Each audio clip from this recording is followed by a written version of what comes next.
I want to welcome you to session 1 of Experiencing the Story of God. I'm glad that you're part of the journey, and we're going to look forward to the 10 sessions that we share together. In these sessions, we're going to take about 15 or 20 minutes to just talk about a particular part of God's story.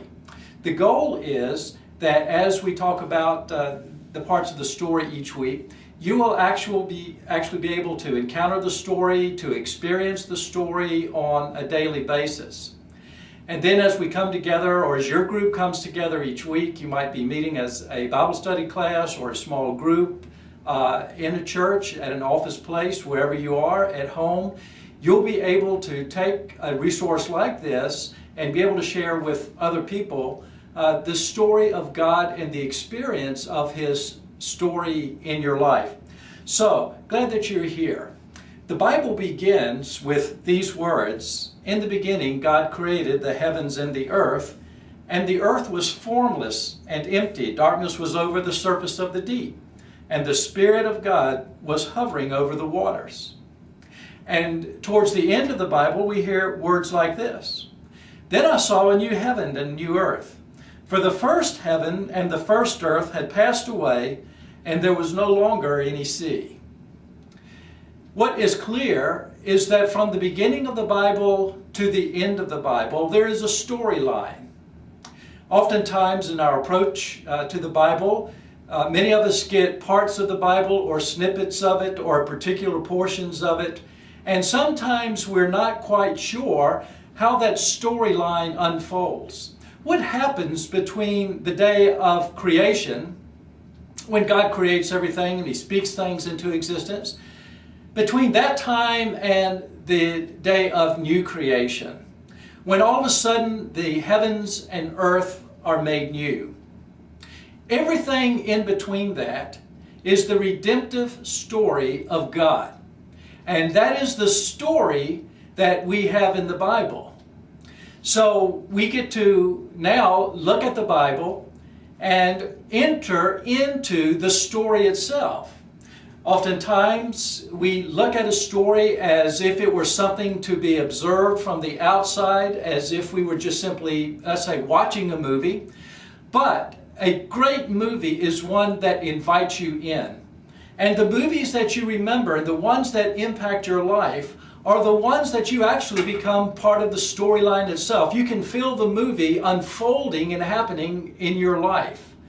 Imagine what it would be like if followers of Christ, or people who just read the Bible, had the same kind of experience about God's story.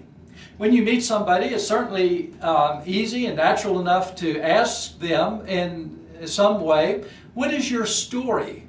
Who are you? Where do you come from? What's your family like? What do you like? Where are you going?"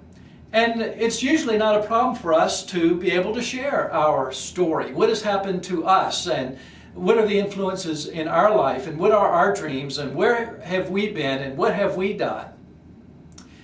Imagine being able to do the same thing with the story of God. Our story, your story, my story, the human story, is a part of a much larger story. The greatest story ever experienced, the greatest story that can be imagined, is none other than the story of God Himself. And in our journey together, we are going to explore that story. Oftentimes, that story is referred to as the meta-narrative, the M-E-T-A narrative. That simply means the story of which there is no greater story, or the story in which all other stories find any sense of meaning or have any connectivity whatsoever. It is the one story that you cannot live without. It is the one story without which the world itself could not exist. It is the one story that stretches from eternity past into eternity future, and the story under which all other stories find themselves. So, as you enter into the story of God or the experience of God, you are entering into the grand narrative of God's redemptive mission in the world. Everything from Genesis, the beginning of Genesis, to the end of Revelation is a story of God's pursuing people, God's pursuit of you as a God who is on mission, as a Father who is redemptive. So, we're going to come at this and look at the big story of God. I'm going to invite you to come into the story and on a daily, weekly basis, live in that story. So that when you gather, whether you gather weekly or whenever or wherever it is, you could gather in a restaurant or anywhere else, you could tell or you could articulate your story in the context of the story of God. Or if somebody just simply asked you, I don't know too much about God and what He's about and who He is and the kind of God that He is, you would be able to share the story of God as if you were sharing your own story. So, let's begin. Over the next sessions, we're going to look at the story of God in 4 major parts, and we'll get to them in just a couple of sessions. The first part will be the story of the beginning of the beginning. In other words, Genesis 1 and 2, the creation story, is the story of the beginning of the beginning. God is starting something. He's beginning something that hasn't existed. It is the beginning of the beginning itself. And so we'll talk about that part of the story. The second part of the story that we will talk about is the beginning of death. That is, in what part of the story did things like sin or death enter? Why did they? How did they become part of the God story, or the story which is the greatest story that has been ever experienced? And we'll also consider that in terms of the fall, as it is often referred to, and the reality that the story is the beginning of the fall. The third part of the story will be the beginning of election, or the beginning of redemption. What has God's response been? He's created something. Now death has entered the story. Sin has entered the story. A twist of humanity has entered the story. And all of creation has been impacted by the entrance of sin and death into the story. So what does God do? How does He respond to that? And the greater part of the story in the Bible is the response, the redemptive response of God in this story. So we're going to spend some time just unfolding this. What has God done in the context of redemption? What is this thing about election? The election of, let's say, Abraham or Israel or Christ or the people of God. In the final part, the final frame of our journey, we will talk about the story of the beginning of the new beginning. The beauty of the story of God is that it doesn't end. It ends, in a sense, with a new beginning. And it is a beginning that flows out of and that follows the original beginning. So there's a brand new beginning. All things are now made new, heaven and earth. And interestingly enough, the entire drama of the story, the entire thing unfolds in a historical framework. It doesn't just happen out there in spacey heaven somewhere. It just doesn't happen in faraway places and times and people. It is a story that is very earthly. It is a story which is very present. It is a story in which God is always Himself very present and very active in the pursuit of redemption. And it is a story that will have a consummation. And that consummation will look like, in fact, it will be a brand new beginning.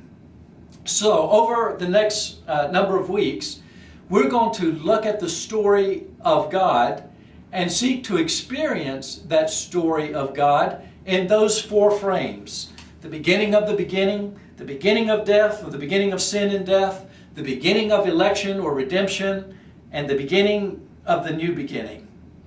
Now, many ways that people have typically or traditionally approached the Bible have been very helpful, and we have grown from that and we've learned from that, and many of those ways have just helped present the story of God in a beautiful and powerful way. Some of those ways, however, that are oftentimes prevalent are somewhat short-sighted.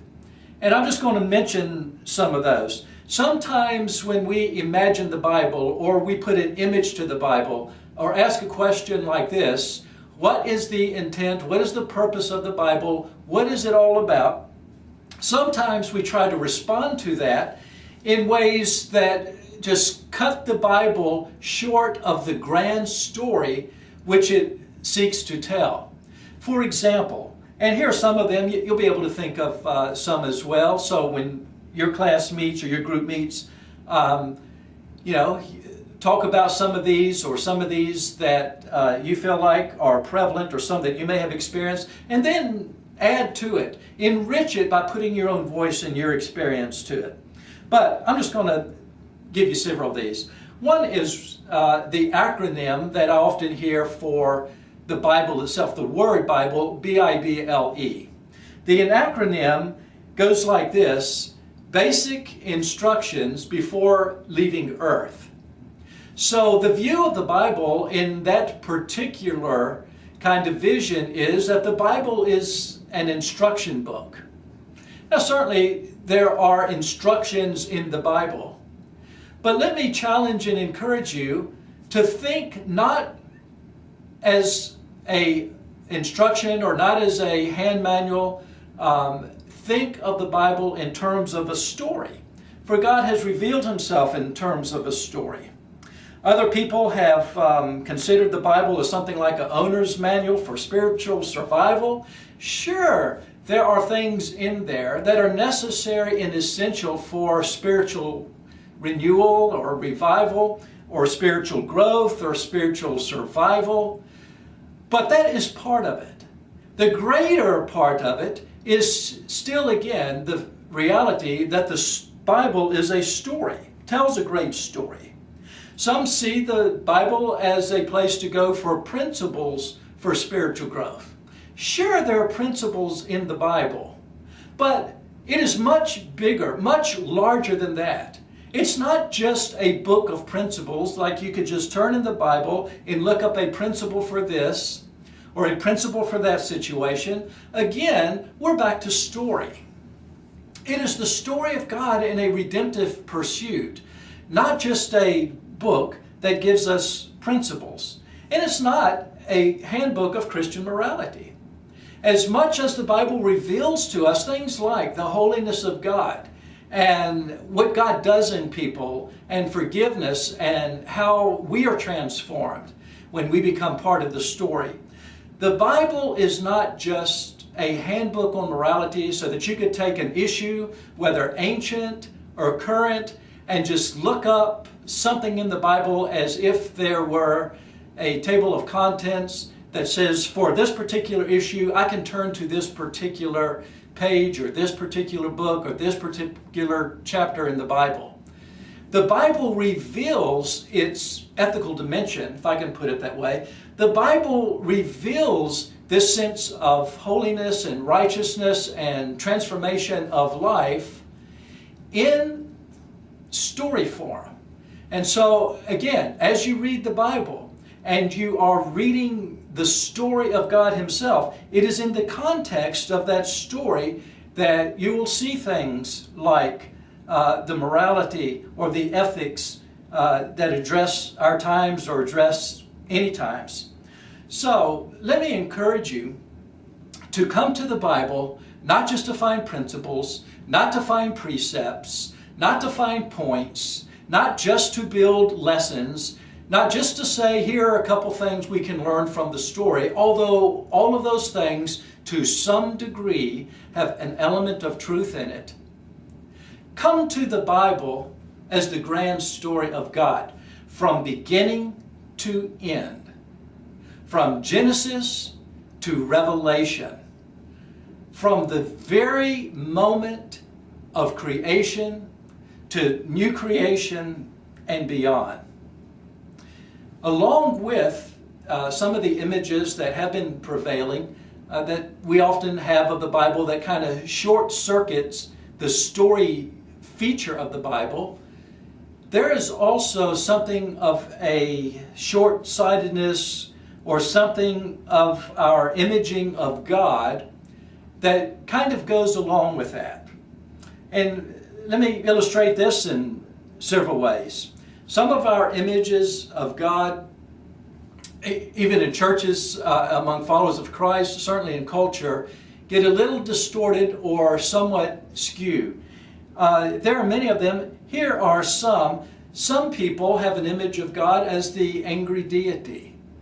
And it's very hard to take the story of God as a heavenly Father in redemption and if your only vision of God is that of an angry deity, to try to understand what this God on redemptive mission is doing if he's such an angry and wrathful God about everybody and everything.